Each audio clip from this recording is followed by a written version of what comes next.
To all. ரேண்டமாக ஒரு speech பார்ப்போமா? வாழ்க்கையில் வந்து எது நடக்குதோ அது கண்டிப்பாக நடக்கும். இப்போ கூட வந்து பார்த்தீங்கன்னா, நான் வீடியோ போடணும் அப்படின்ற மாதிரி நான் வீடியோ எடுத்துகிட்ருக்கேன். ஆனால் எங்கள் வீட்டில் டிவி சவுண்ட் அதிகமாக வச்சு கேட்கணும் அப்படின்னு அடம்பிடிக்கிறாங்க. அதுக்காக இவங்க வந்து டிவி பார்க்கணும் அப்படின்றதுக்காக நான் நினச்சத இல்ல என்னால முடியாது அப்படின்ற மாரி நான் சொல்ல போறது கிடையாது.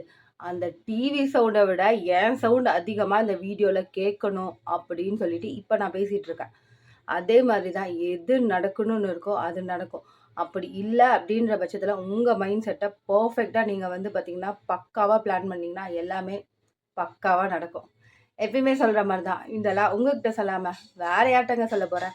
இதெல்லாம் உங்ககிட்ட சொல்லணும்னு தோணுச்சு. அதனால சொல்றேன். நமக்கு வந்து ஒரு விஷயம் நல்லதா நடக்கல அப்படின்ற பட்சத்துல, இது அவ்வளதான் முடிஞ்சு போச்சு அப்படின்னு நம்ம நினைக்கவே கூடாது. கண்டிப்பா இது ஒரு நாள் நம்ம சக்சஸ் பண்ணுவோம் அப்படின்ற நம்பிக்கையோட ஓட ஆரம்பிப்போம்.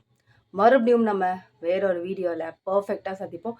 இப்ப நான் என்னோட வேலைக்கு ஓட ஆரம்பிக்கணும். அர்னால்டு